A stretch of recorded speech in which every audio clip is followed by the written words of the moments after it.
Hello, Jason Bourgeois. Good to see you again. Thanks for joining. And hello to the seven other people in chat. Thank you for joining me tonight.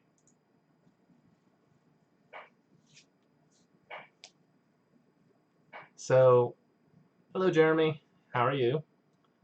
So I actually put the topic or the idea that I had up in the corner.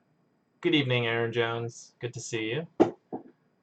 So I always thought it was we're always sitting here answering questions that you guys ask us and telling stories, and you guys are learning so much about us, but we don't know as much about you guys. And I thought it'd be kind of cool to answer questions that you guys want to ask, but also at the same time, I'll take the questions, I'll put them up up here in the notepad, and you guys can answer the questions too, and I'll read those off that I see in chat. I think it'd be kind of cool to hear your guys' side, and it can be camping related. It doesn't have to be camping related. It can be a simple question like, do you prefer a tent or a hammock? Or it can be something a little more complicated. But ideally, it should be a question that anybody could answer. It shouldn't be something that's specific to me or Adventure Archives in general. You can still ask those kinds of questions. I'll answer them, but I won't. Obviously, I won't put it up there for other people to answer. Sim Driven, good evening to you too. Hope you're doing well. I tried to put a little ottoman for Ellie to sit on so you could see her better, but she doesn't like it when things are in her corner, so now she's just next to it. Just pouting. Oh, she's coming over. Come on up.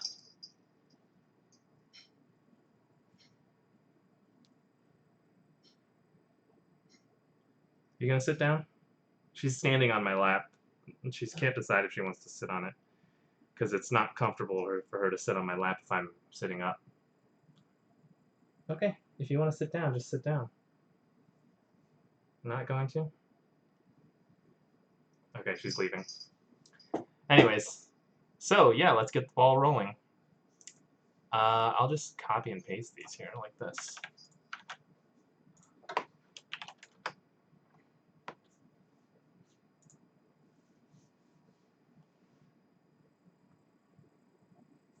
Oh, and I'm assuming the audio is good because you guys are responding to me, right? All right, so anyways, let's see. Jeremy Cox, good to see you. Thomas Vornheater, good to see you too. Everybody, welcome to the stream. So, very simple question here. Who prefers tent or hammock?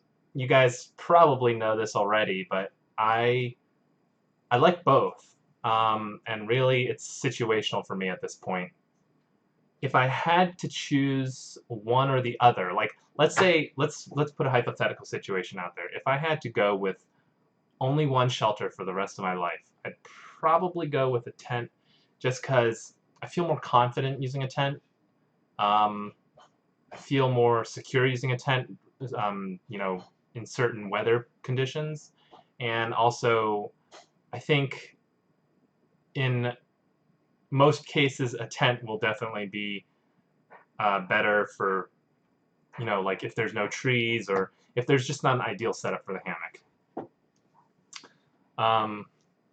So let's see. Jason Bourgeois says he prefers a tent, and feel free to elaborate too on why you prefer one or the other. I'm kind of curious to hear why you guys choose one or the other. I know there can be multiple reasons. Like I love hammocks because they're lighter, it's less to carry, and they give you a great night's sleep. But I already listed off some reasons why I like tents too.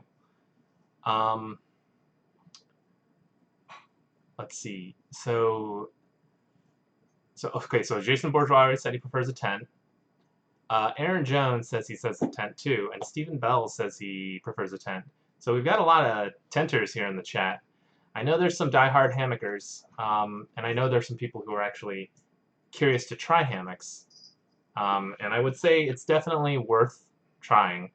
Um, I don't really remember what got me into hammocks in the first place, but I did a lot of reading up on them to try and see, which one would kind of suit my camping style. And ultimately, I decided on a hammock.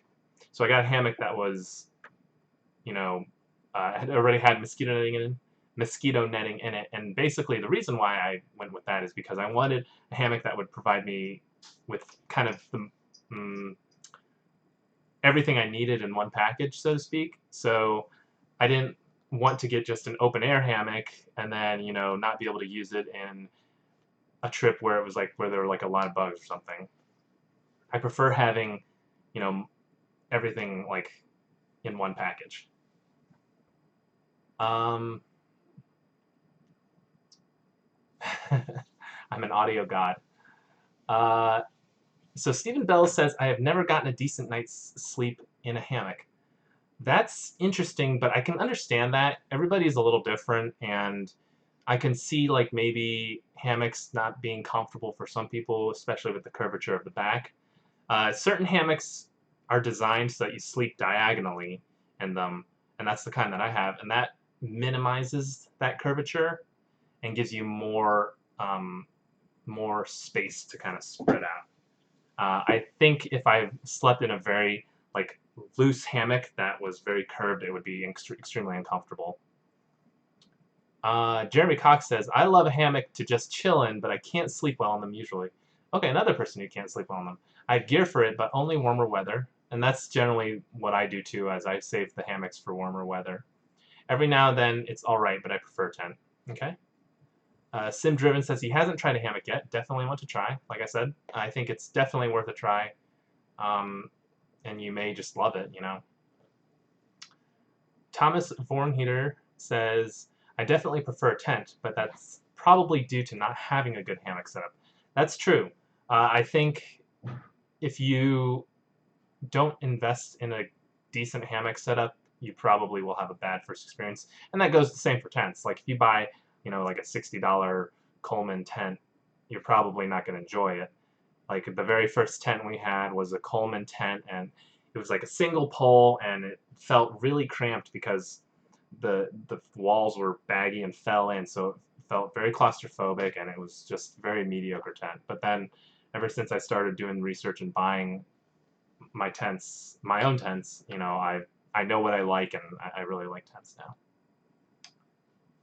Jason Bourgeois says, I have tried hammocks, but ever since I tweaked my back, I don't find it as comfortable. Okay, that can be off-putting.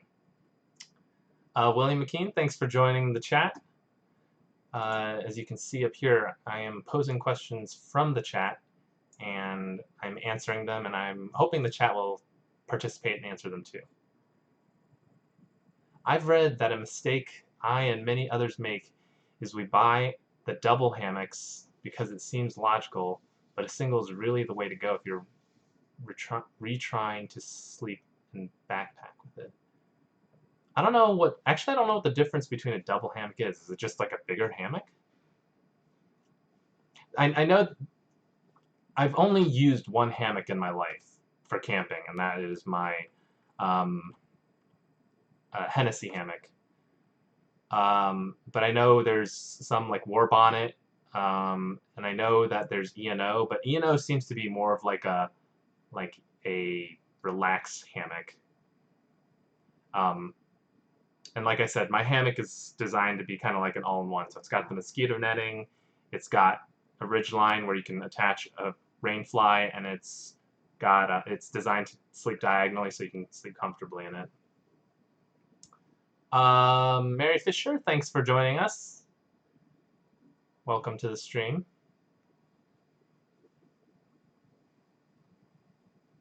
Oh, you know what? And another thing, I've said this, and I know I've probably waxed about tents and hammocks a lot, but another thing that I really, really like about tents is just being able to sit in them and like do things like change clothes, manage my, backpack while within the comfort of a tent, and that could be because of bugs or weather or things like that. Okay, so let's move on to the next question. Let me see what we got here. Well, Aaron Jones asked this one earlier, but I'll post this one since he kind of rephrased it. So Aaron Jones said, what brand, type, and temperature of sleeping bag does everybody use? So I use an Outdoor Vitals down sleeping bag. It is rated for 0 degrees. And actually, I really love it. It's been extremely reliable in colder weather.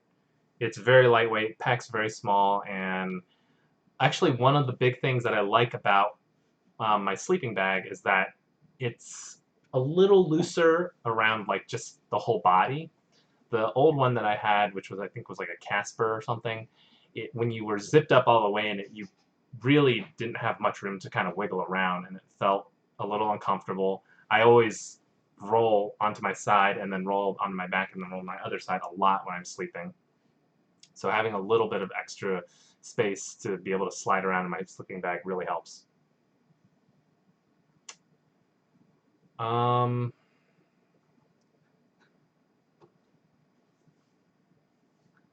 So everybody's asking questions. Okay, so Samantha Clausen, thank you for joining us, by the way. I bought the Mountain Smith Morrison 2. Oh, okay, this is, yeah, awesome. Well, I'm really excited that you got it, and I'm curious to hear what you think about it.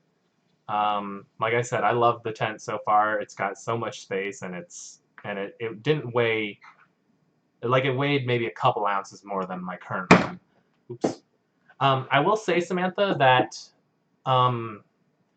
the stuff sack that it came in, I think, was just a little too small. Like, it was just too perfectly fit for it. So I'm actually using my old stuff sack, which gives me a little more space and a little more leeway to put my tent in it and close it without having to like really jam it in there. Okay, so on to the question. Jeremy Cox says he uses the Nemo Cosmo pad and the same. Oh, okay, you got the same Outdoor Vitals Summit 0 degree bag.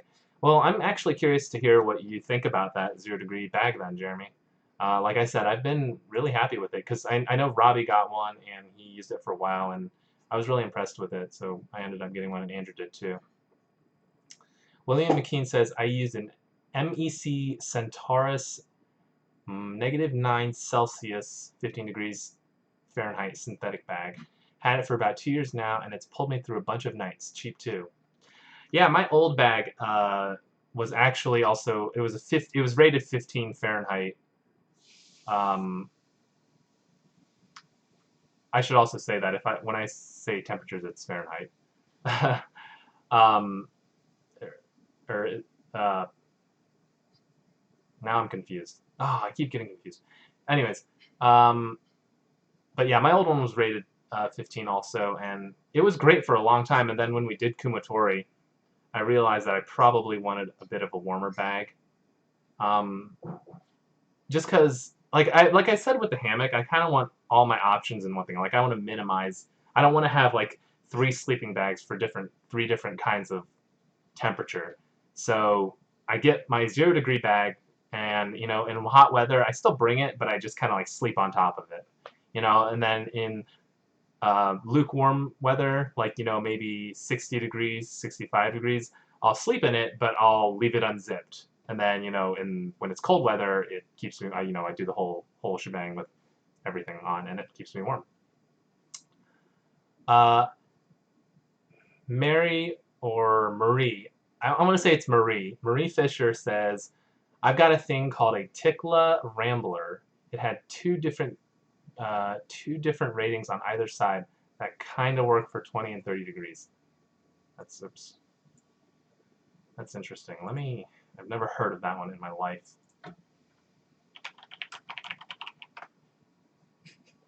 Okay, so it's an REI. You can get it from REI.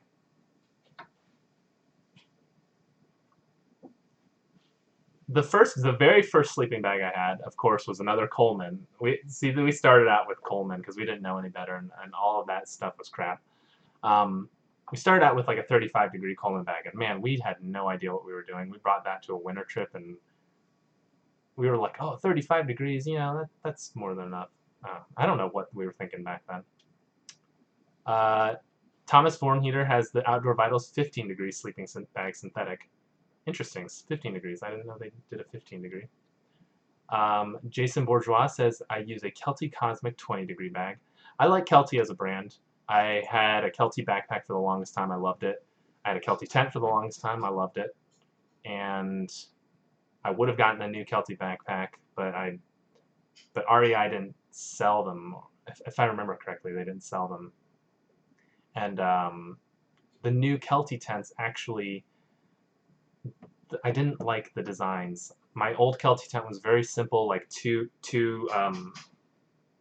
poles that cross over each other with like one door, and all I wanted was two poles that cross over each other but with two doors, and I couldn't find one with Kelty that was, you know, approximately the same as what I used to have. That's why I went with the Mountain Smith for my new tent. But still, I think Kelty's a great brand, and I would definitely get another backpack from them. Aaron Jones says, I've got the North Face one. Oh yeah, we talked about this, Aaron Jones. You were asking us about it on Patreon. The North Face one sleeping bag, and it's got 40, 20, and 5 all-in-one, and I love how it separates. Yeah, so his sleeping bag it's got multiple layers, I believe, that you can take out depending on the you know, what kind of temperature rating you want. And it's actually it seems kind of cool. And like I said, it kind of fits my idea of having kind of an all-in-one dealio. I just was kind of hesitant because I didn't know what to expect from it. So Aaron Jones, if you've got time, send us a message on Patreon and let me know what you think about that sleeping bag, because I'm kind of curious too. Stephen Bell says, I mostly do summer camping, so I go with a fleece blanket, cheap and lightweight. That's kind of cool, actually. Like, using a fleece blanket, there's something kind of very... like the basicness of it kind of, it feels outdoorsy, you know. It's like, I don't really know how to describe it. You know, simplify when you go out in the outdoors.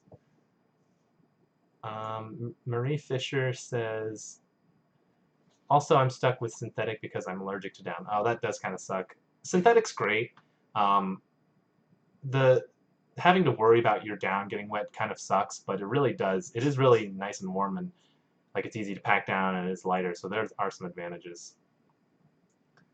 Samantha Clausen says, good to know, thanks for the advice. Oh yeah, about the stuff sack. Alright, and then Jason Bourgeois says, cool. Daryl Anderson, welcome to the stream. Hey Brian, when you look back on the beginning of AA, what has changed the most about the way you approach hiking and camping? So I'll answer this question really quick. What has changed most about the way I approach hiking and camping? I think the biggest thing is preparation, like how I prepare for a trip.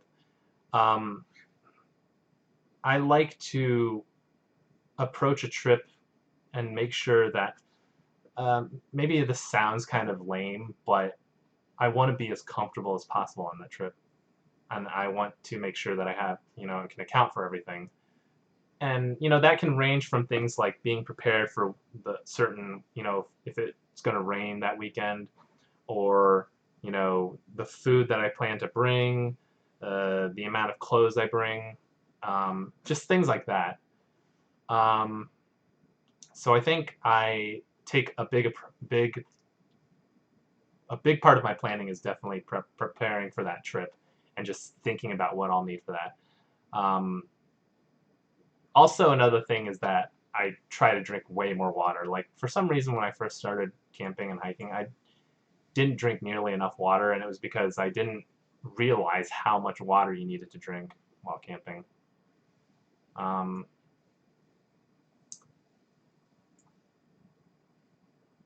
Only problem is that it takes up 17 liters of the pack when compressed when you have all 3 bags. Wow, that's a lot. Kelty tents aren't usually the lightest, but my friend has a Solstice 2-person, and we camped in a massive downpour and stayed completely dry, even without the footprint. Most tents' floors would be wet. That is true.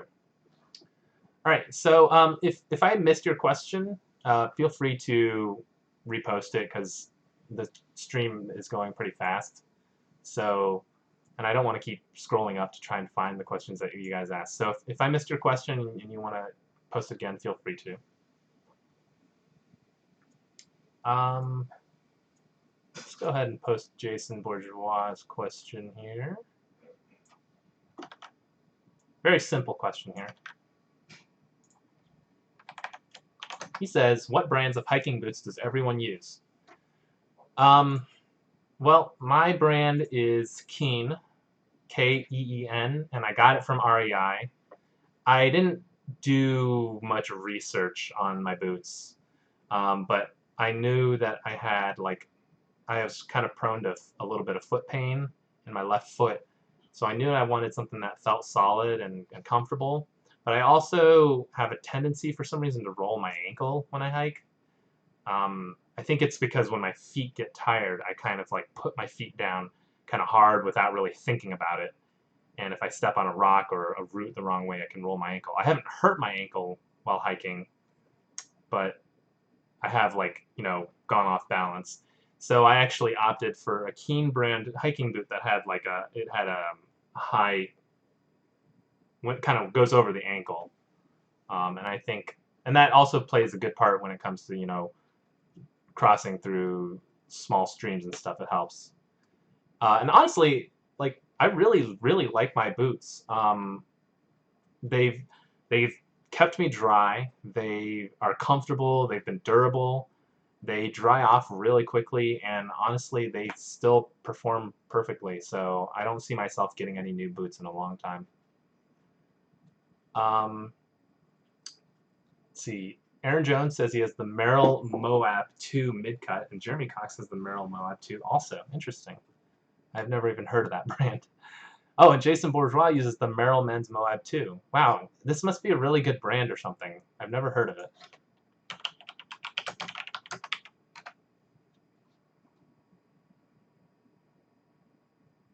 Huh. I wonder why if there's a reason why you guys all like those boots so much. William McKean uses the Vasque Breeze 3 Gore-Tex.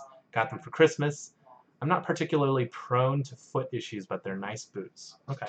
Yeah, I actually got a pair of like low or short Vasque boots from REI also, and they had a sale on their boots, and I use that for day hikes. They're lighter and they breathe better. So I swear, Sal Delicio, hey, welcome to the stream. I swear by the Salomon GTX series. That sounds like a computer graphics card. Or like a car or something. That looks it looks fancy like a car. Okay, interesting. Yeah, I mean, like I said, my boots are still doing well, but when it comes to the point where I need to buy new boots, I'll probably be coming to you guys for recommendations. You have good taste, yeah. I guess so. So yeah, Marie Fisher also says, I've got women's Merrell Eventiers that I got for free from a thrift store I was working at. They were in a bin and being too dirty. So another Merrell user. Caledon, me and my daughter both use Merrell. Is this Merrell Moab? Like, is the brand Moab? No, the brand's Merrell. The Moab is the type. Okay, so Merrell's. I'm gonna have to keep that in mind, the Merrell brand, next time I want to buy boots, because clearly it's a majority of people here own that. Moab stands for Mother of All Boots. Oh, okay. I love my hiking boots, and surprised that used shoes fit me so well, but they are so warm on my feet. Okay, interesting. Sim Driven, another Merrell wearer. Merrell Moab ventilator, but I'm due for some new shoes. My only issue with the Moabs is that the tongues don't have a hook thing to tie the string through the top of the boot. Loosens after a while. Oh, interesting. William McKean, I've climbed mountains before in Nike sneakers, so proper footwear isn't hugely important to me. I would have said that too at the beginning, but then the number of times that my boots have kept me dry and I feel like it's definitely been a good investment. Of course, it's purely, preference on, what kind of footwear you want. I mean, I know people who hike in the little Vibram Five Fingers. Um, so, teach their own. All right, let's move on to a new question. Samantha Clausen, oh, good question, I like this. Samantha Clausen asks, what is everyone's favorite, or what is the airspeed of a fully laden swallow? Samantha Clausen asks, what's everyone's favorite hiking location or even specific trail? So this is kind of akin to us asking us what our favorite video is or what our favorite trip has been. And it's always tough. I would have to say that oh god, it's such a tough question because there's different locations that I like, and each one offers their own kind of unique feel. I would have to say maybe Grayson Highlands is actually really high on the list now after going there. The sheer variety that we experienced while hiking that 12-mile loop, including like just all the horses, and it was really a landscape that I really, really enjoyed. So I'm going to go with Grayson Highlands for right now. And it was specifically the AT loop. So definitely I would recommend checking that out if you guys are looking for a trip. It's in Virginia, I believe. Yeah, Virginia. So let's see. So Aaron Jones says his favorite point, or his favorite trail is Hanson's Point. I gotta agree, Hanson's Point. So actually, having hiked to Hanson's Point for the first time on that last Red River Gorge trip, it was definitely a beautiful hike. Even with the fog, it was very beautiful, and Hanson's Point itself was it was more than I expected it to be. It was very beautiful.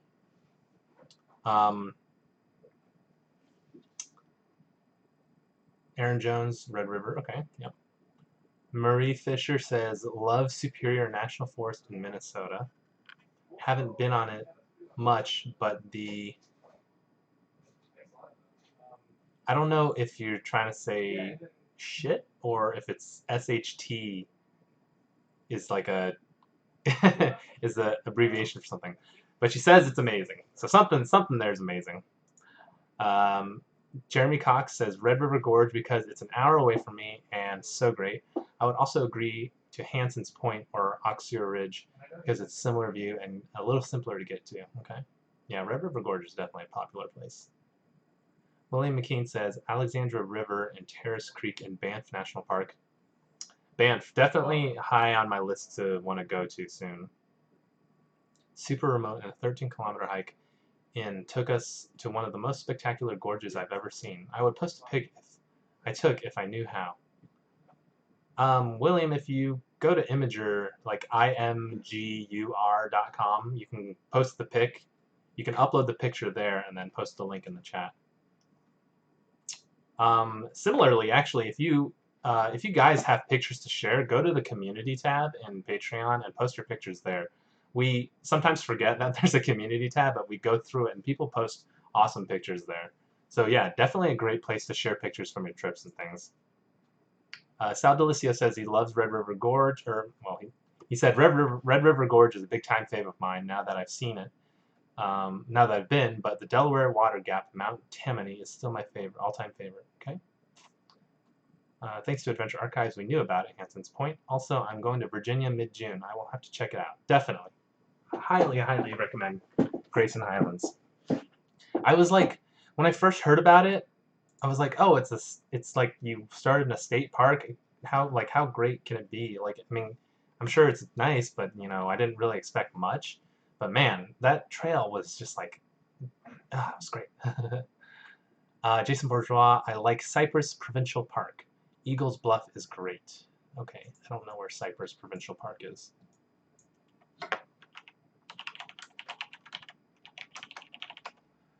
Mary Fisher. Oh, Superior Hiking Trail. Duh. Okay, so you said Superior National Forest, and I didn't put it together with the Superior Hiking Trail.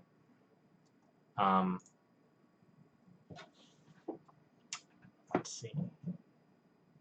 Jeremy Cox. I was on a road trip out west last week and hiked Angel's Landing, awesome, Yosemite Falls, and South Kaibab, and Bright Angel into the Grand Canyon and back out, and still love me some Hanson's Point. Wow, those were some big landmarks, right, that you hiked there.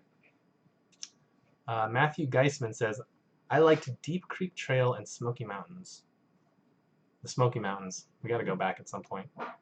Caledon says, Chimney Mountain in the Adirondack Mountains near Indian Lake. Sal Delicio is asking, what loop exactly did you guys do at the Graysons? Let me pull it up really quick.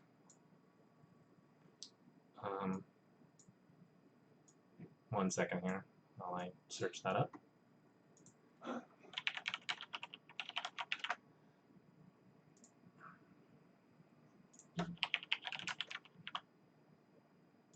So if you go to hikingproject.com and you search up Grayson Highlands State Park, it's listed there as the Grayson Highlands AT Pine Mountain Loop.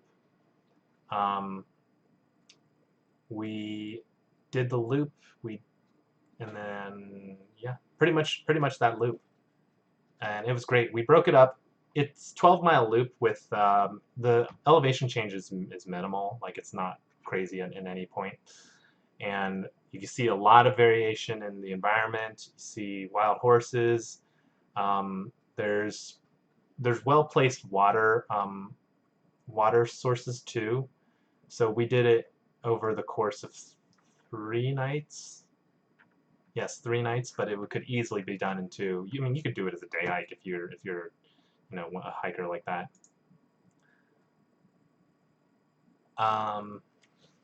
Tim Lawson, what up, Brian? I'm sitting in a bar in Perdido Key, Florida, having a beer while watching. Well, Tim Lawson, that sounds awesome. Have a beer for me. And welcome to the stream. My daughter said, you're not supposed to say that. Grandpa likes it empty.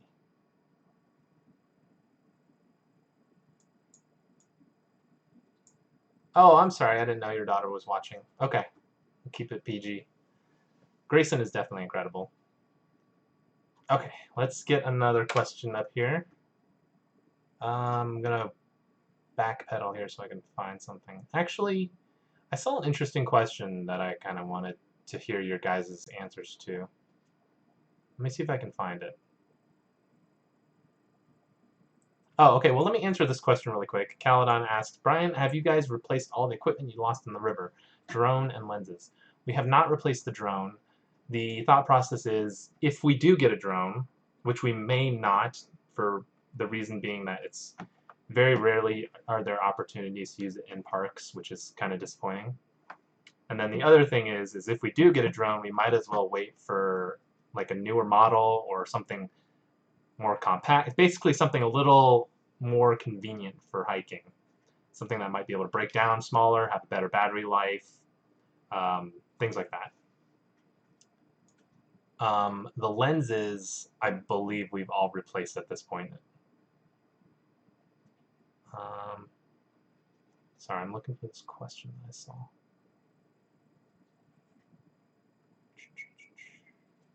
Okay, so Jeremy Cox asked this one. I will post it here. He said, oh, okay, well, here's another, I'm going to fix your typos. So here's another question. How did everyone else discover Adventure Archives? So obviously, I can't answer that question because that makes no sense. I'm going to look at this picture, William. But I'll let you guys answer that question, then I'll read off some of them. I'm just kind of curious to hear what you guys think, too. Oh, okay, it's a video. There we go. Play. Oh, sound.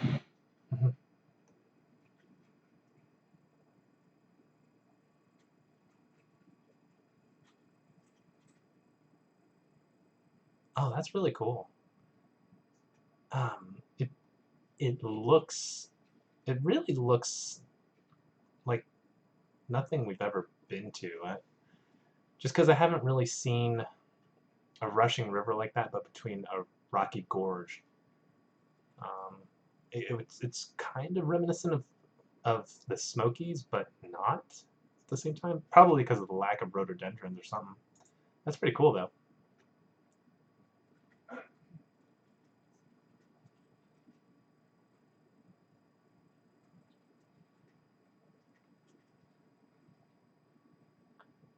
Sal Delicio, who in the group hikes so that they can camp, and who camps so that they can hike more the next day?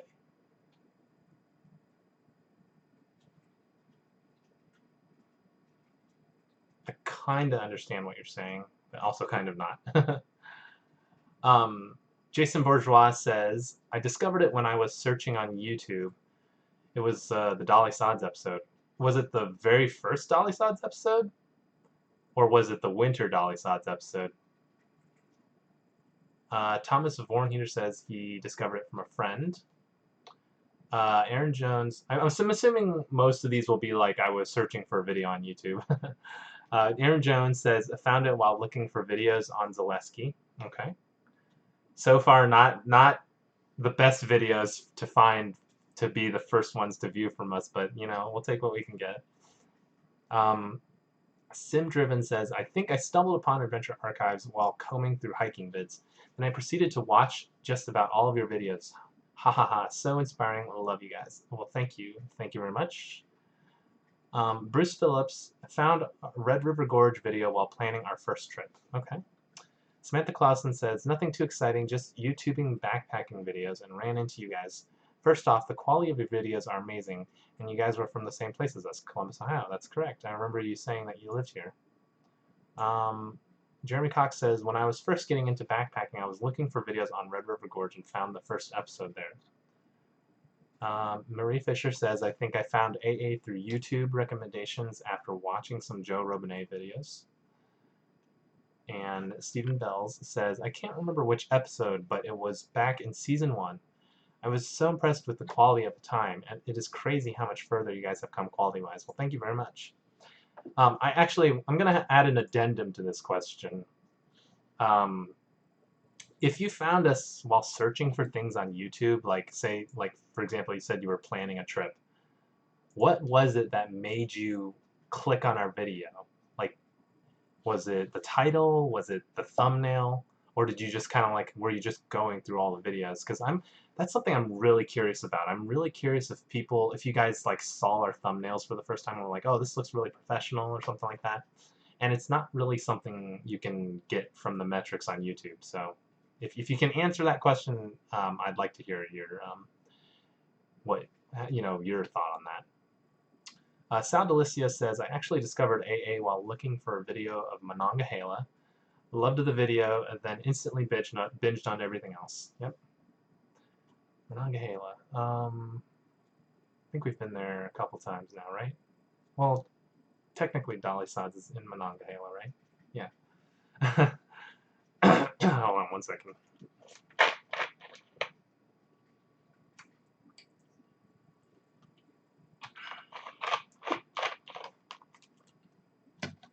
Hello, Esther. Thanks for joining the stream. So Jeremy Cox says, the first time I saw AA, I was like, dang, these guys are on a whole new level of the typical backpacking GoPro selfie stick videos, and was hooked right away. The length, quality, and detail was awesome. Thank you, Jeremy. That is something, I think that is kind of like something we thought about when we first started doing these videos, is we kind of wanted to not distance, but like kind of show like that we were kind of different from, I guess, the typical videos you found on YouTube, and kind of like show people that, you know, to show like the real true nature, the true beauty of nature, we were going to try and bring you the best quality possible. I guess that's kind of like what one of our thought processes was. Invisible PXLS says, or Invisible Pixels, I found AA while doing research on Yosemite. We got a lot of views on Yosemite, so I'm not surprised to hear that. Sal says the thumbnail looked professional. Okay. So we've actually been experimenting with thumbnails to try and like change it up. I honestly think that our old thumbnails are perfectly fine. I think that air of professional looking thumbnail with the logo and the title, not only do they look professional and kind of differentiate us from other ones, but also I think it kind of helps our subscribers know that this is a full episode. You know, you see it and you see the logo and the layout and you know that this is a full episode release. That's my thought. Jason Bourgeois says the name Adventure Archives intrigued me. Okay, well, I think we chose a good name. William McKean said, I went through a phase of my life where I was obsessed with Algonquin Park, and in my research discovered your videos. The quality and your guys' fellowship immediately attracted me. Cool. I assume you went to Algonquin Park too, because if you haven't gone, you need to go, man. Aaron Jones says the same. Okay. Esther says, I found AA through the Outdoor Magazine article. Okay, that's cool.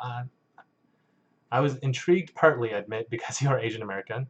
Okay, I mean that's that's totally cool. Like I will say that I think we kind of are a minority when it comes to like camping videos. The Karen says the reason I clicked on AA was because the length of the video. I wanted to watch something for longer than 5 minutes about hiking. Okay, interesting. Most people would say that the length might put people off, and I can kind of agree, but I think our format really lends itself to that long style video. A funny thing though is when we first started, we really debated long and hard on whether or not we wanted to keep our videos all long or if we wanted to break them up into parts. Like people were back then in YouTube, people were like really big on breaking like long videos into parts because you get more views technically and you get more clicks. But ultimately, we decided that we didn't want to do that because it destroyed the flow of the video. Like we work so hard to edit these videos so that they have a good flow, and having a video stop, and then you needing to click a new part just kind of brings you out of that feeling when you're watching the video, and it destroys the flow.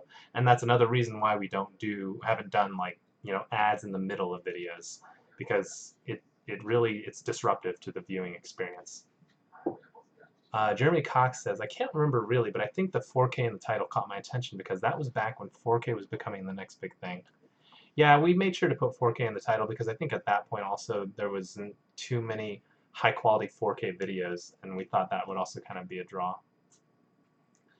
Esther says, also because of hiking, I was blown away by your quality, the photography, music, and commentary, and how you all get along so well. Bruce Phillips says, I clicked for the image, stayed because it wasn't a solo person with a GoPro. I didn't notice the length at first, but watched the whole episode right then. We get a lot of comments actually about people saying like, I didn't expect to watch the whole thing, but like I ended up doing that. So I think that means we're doing something right.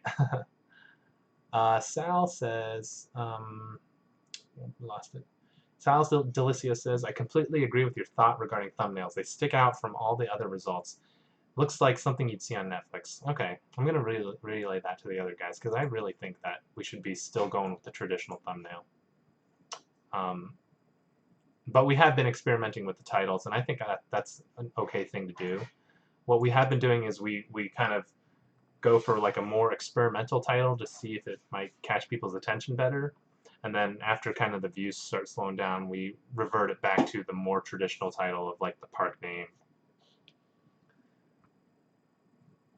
William McKean says, I have not gone to Algonquin Park, unfortunately. Why not? You said you were researching it and you were like obsessed with it. Although to be fair, it's like 1,000 miles from where I live. Okay, well, I guess that is fair. But you do need to go. It is definitely worth going to. Stephen Bells says, what kept me clicking was seeing these guys backpacking in jeans and cheaper gear in the beginning. You didn't let not having the right gear keep you off the trail. That's kind of funny because I feel like that would have put people off of us. It's kind of funny to me how people will comment on our videos and say, I mean, we don't get this too often, but people will comment and say like, why are you backpacking in jeans? Or I can't believe you are using your phone as a map or something. And what I think they don't understand is that we're trying to show us camping, like, and just how it is. We're not trying to say we're experts. We're not trying to teach people how to camp. We're not trying to teach people the correct way to camp or anything. We're just showing people, normal people going out to camp, learning from their experience, making mistakes, things like that, and just trying to deliver the essence of what camping is and not worry about, you know, ounces that you save, or you know, how to properly tie your boots, or, you know, just things like that. So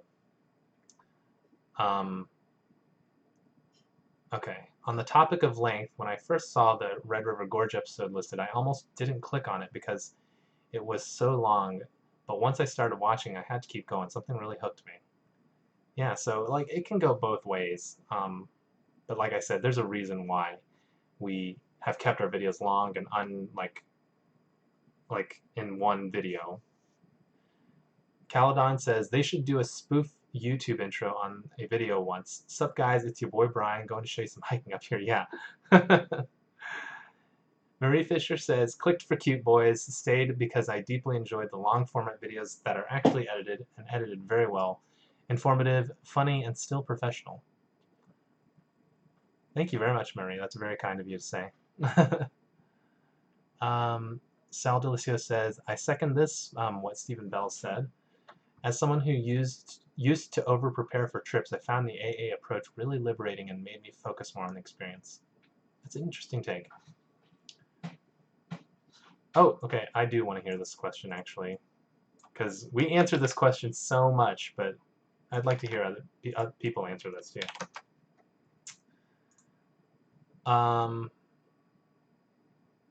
Jeremy Cox also said, I'm no expert by any means, but it seems like it would be a good idea to keep the name of wherever you're going, wherever you're going on the thumbnail if you're going to experiment with other title formats. I agree. That's why I was always trying to make sure that we had at least the name of the park in the title, because I think it's important. Because if people don't know, like if a video doesn't tell you where that place is, then I don't think people are going to want to click that. What's everyone's favorite? I don't know why this got copied weird. There we go. Okay, so I'm adding to this, Jason. Okay. So Jason Bourgeois asks, what is everyone's favorite AA episode? And then I added on, and why? This is like school, right? Aaron Jones says Allegheny. I'll give you time to elaborate on that if you want to. Esther Sugai's favorite is Yosemite and the Chinese episodes, and I think she's referring to the China vlogs. It's our hope that in the near future we'll go to China and be able to do something there. We were almost about to, but the plans kind of fell through at the end, which was disappointing.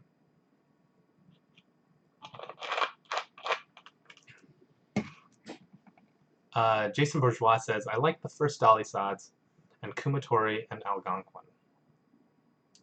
William McKean says, number 1, Algonquin, 2, Red River, 3, Yosemite, and 4, Daniel Boone. Daryl Anderson says, Kumatori is number 1, followed closely by Smokies. That's really interesting. Because I know which preferences I have for which episodes, and it's just interesting how people like, just to see people liking some of the other ones. Caledon says, I love the long videos. The longer the better. Favorite episode? The infamous river episode. Yeah, Manistee. Did they get their equipment replaced that went to the bottom? No, we didn't. Well, no. Bleh. Yes, we did. Got the camera. I mean, the camera that was damaged has been replaced. It was working, and I don't know if we're still using it, but it was still working.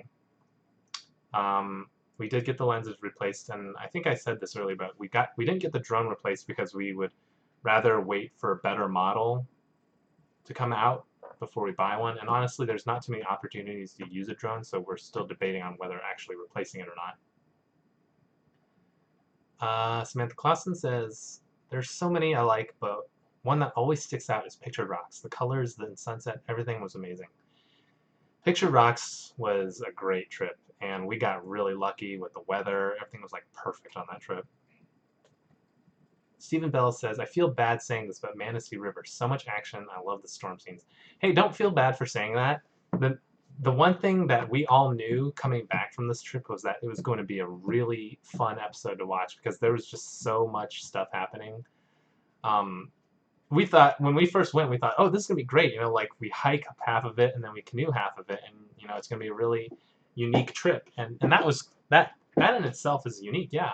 But then the rain happening and kind of like all the little mishaps that kind of built up into the storm the previous night and then the calamity, it honestly, like, thinking back on it, it's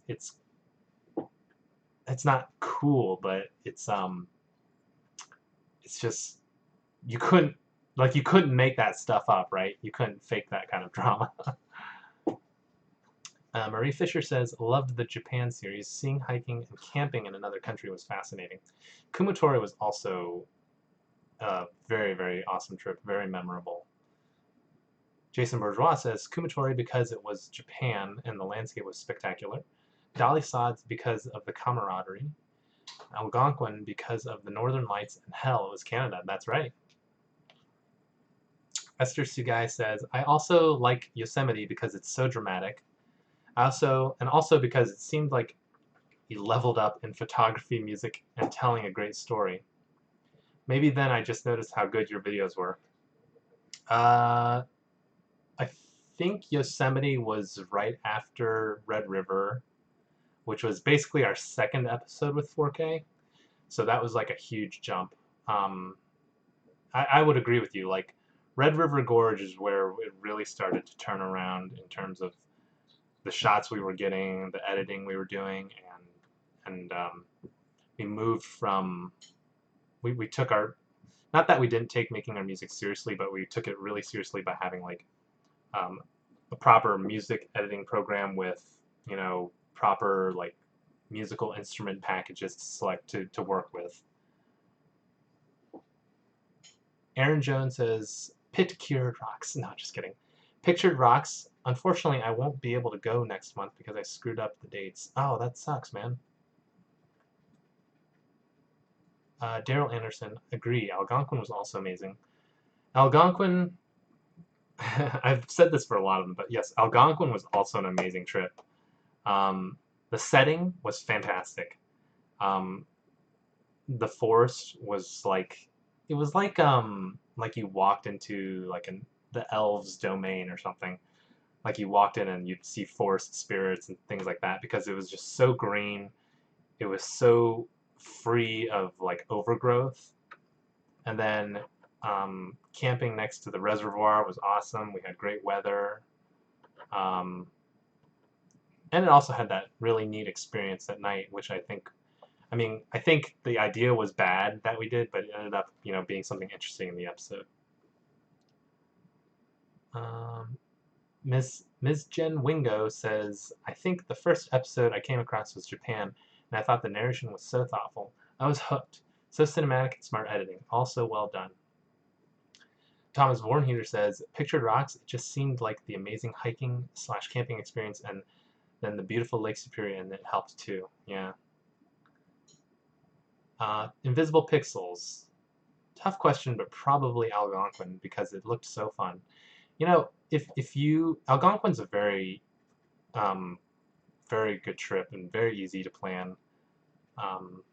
Like the trail, like there's nothing complicated about planning a trip to what we did at Algonquin. So if you have the opportunity, I would highly recommend going there, doing the loop that we did. You could even do the bigger loop if you have more time.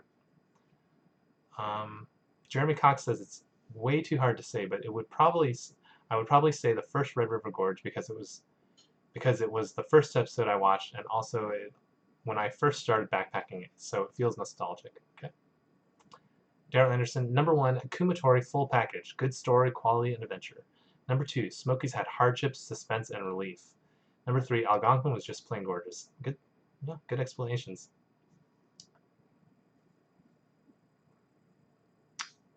I also love that some of the songs from the first Red River Gorge episode were in the newest one, added even more to the nostalgia. Yeah, we often try, if we do stuff like that, we often try to take older songs and remix them or improve them. Like, I love the original Journeys into the Unknown, but the funny thing is that I had written the guitar and stuff for the evening, but I didn't know that Robbie was like had added more to it until I came back the next day, and he was like, "Oh, listen to this." I was like, "Oh, that's so good." But like I always felt like I could have added more. It just so happened that the song turned out really well. So I definitely took that opportunity this time to add more to it. Greg Gustafson, welcome to the stream, by the way. I love the night hiking. It's like one of your senses is suppressed. It, I mean, you guys know that we often hike in the night, but it definitely is very, very, having done it a lot now, it's really crazy how different it feels when you hike in the night versus in the day. Like, I mean, I don't really know how to put it into words so much as to like, it just feels when it's night, everything feels enclosed around you. You feel like everything can be dangerous. And then when it's daytime, you're just like, why was I even scared about this? There's literally nothing here to worry about. Kaladin says, is Robbie always so go with the flow and funny outside of videos? Yes, I guess. We're all pretty chill. Like I said, we want to try and capture like things as natural as possible. Too Tall Greg says, have you thought about pitching your videos and concept to TV? Well, quick side note. It's 9:29. I'll go ahead and I'll post your questions and I'll put one more up on the screen, and then we'll call it a night, okay? So Too Tall Greg says, have you guys thought about pitching your videos and concept to TV/cable networks like Rock the Park or Raw Travel? Maybe sign a contract for a season. We've thought about it. We've discussed it.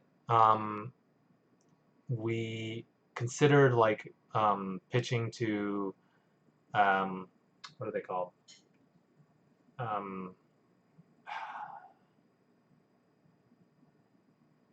The funding, the channel that always like has the fundraisers. I can't even remember it now.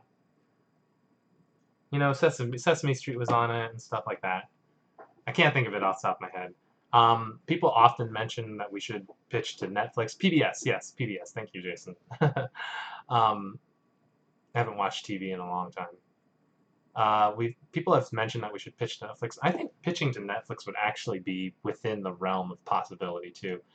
I mean, anybody who has a Netflix subscription knows that they've been definitely picking up and doing a lot more originals. So the possibility is definitely there.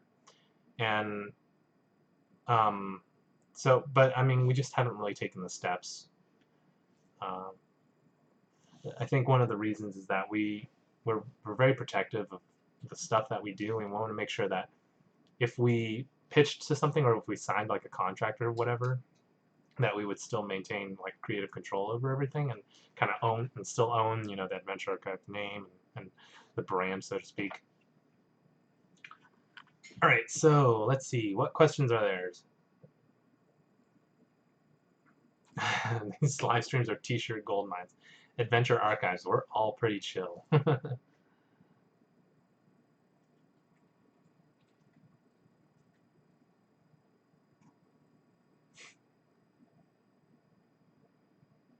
Caladon says AA merchandise anytime soon. We have promised and promised and promised that we would be having t-shirts soon, and nothing has happened yet. And I see so many other YouTube channels with it, with like Teespring. So I don't really, we pursued it. We actually designed the t-shirts, and then I don't know why we stopped. So maybe I'll bug the guys and we'll finally get those t-shirts out, because honestly, like, I want to own an Adventure Archives t-shirt. I think the design that I made was pretty cool, and I would own the designs that the other guys made too. So keep pressuring us. Like, put a comment in every Patreon post that says AA t-shirts win.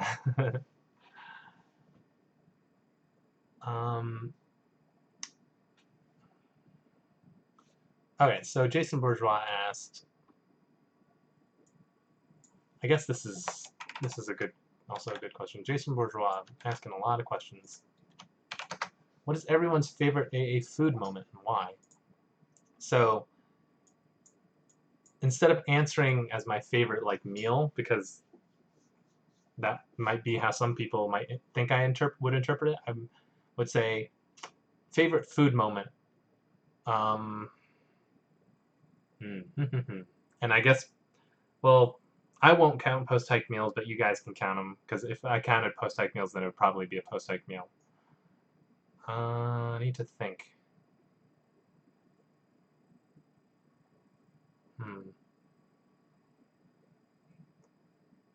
You know, I really liked the one in Yellowstone where Andrew made the noodles.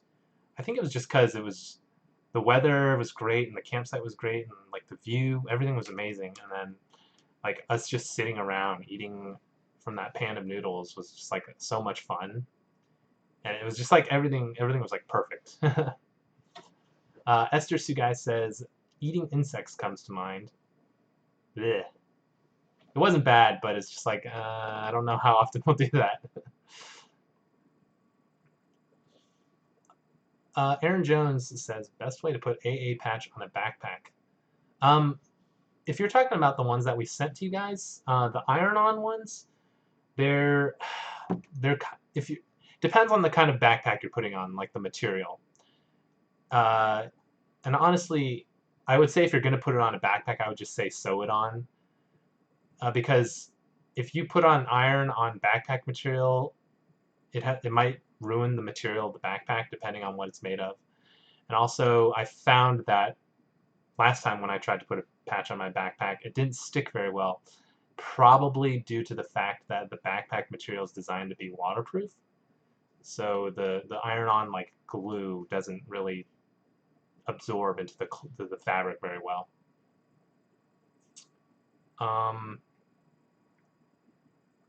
TV networks would probably just want to add a bunch of fake crap drama like Naked and Afraid or something. Then again, that drama might still be entertaining with you guys. See, yeah, I think that's how TV networks might take it, but I feel like Netflix might not. Brian, if you need, I have a contact for a design/merch company. Feel free to send us a message on Patreon. Well, we're open to everything. Caledon says best food moment is just when they take a bunch of random ingredients and try to make something like pizza toast. Oh, another good food moment was the shish kebabs. No, and another good one actually was when we met up in Red River Gorge.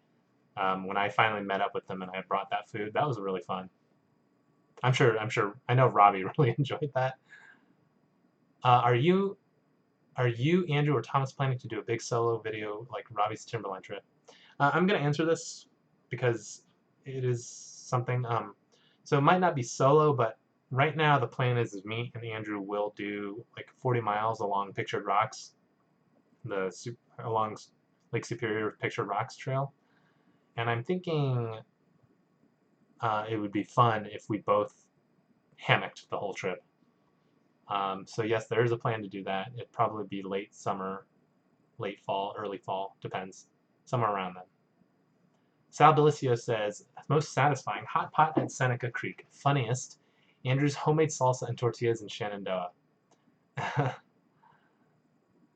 The homemade salsa and tortillas was ridiculous. Jason Bourgeois, the hot pot because it was so unique to do on a trip like that, and the skewers of meat because it was meat. Yum. Yes. Marie Fisher says, hot pot. I know hot pot was probably going to be a popular one. Pretzels and gummy bears.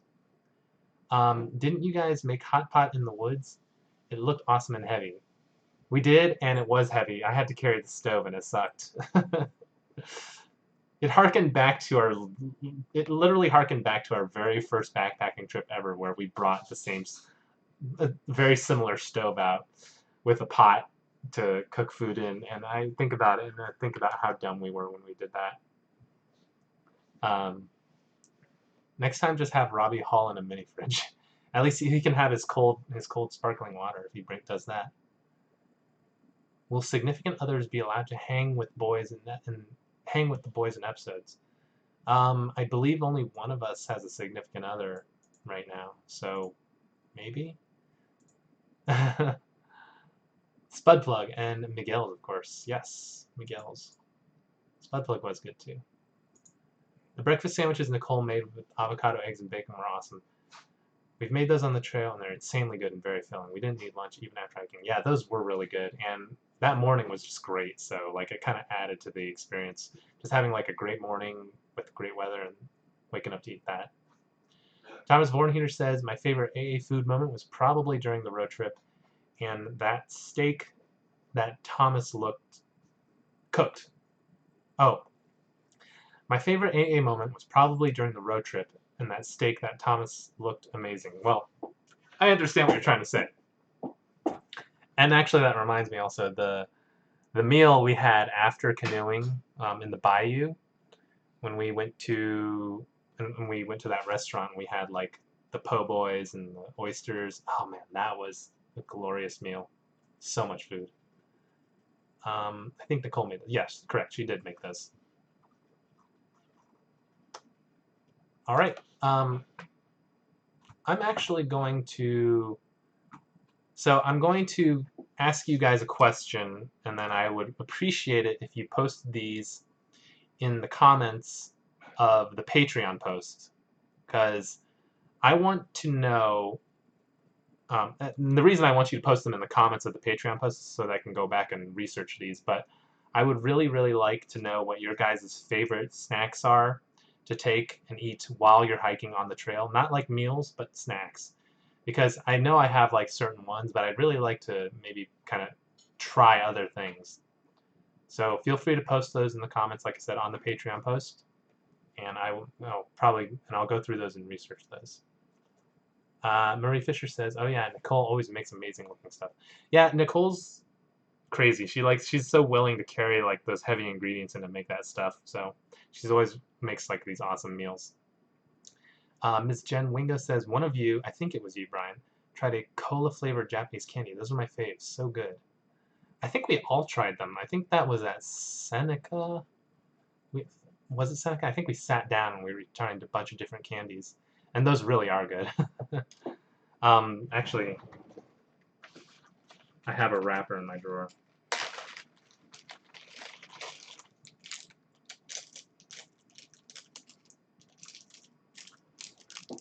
It's called Puchow or something like that. Cola candy. It was sent to us, I believe. Actually, I don't remember who sent it to us, but they were really good.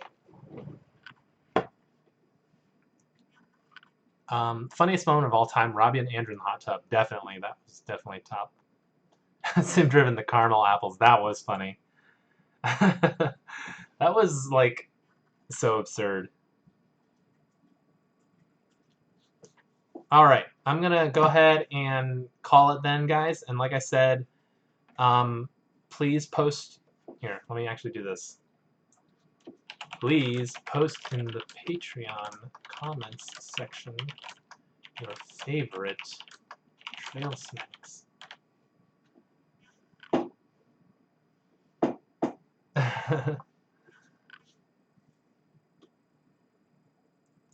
So yes, please post your favorite snacks. I would love to learn what kind of snacks you guys enjoy. And again, thank you so much for joining the stream. I had a lot of fun. And I'll probably do another one of these kinds of streams again in the near future because, like I said, it was a lot of fun, and I think there's still a lot of things that we can, to learn about you guys. Like I said, the trail snacks, and I'd love to know more about your guys' camping habits. So everybody have a good night. Thank you.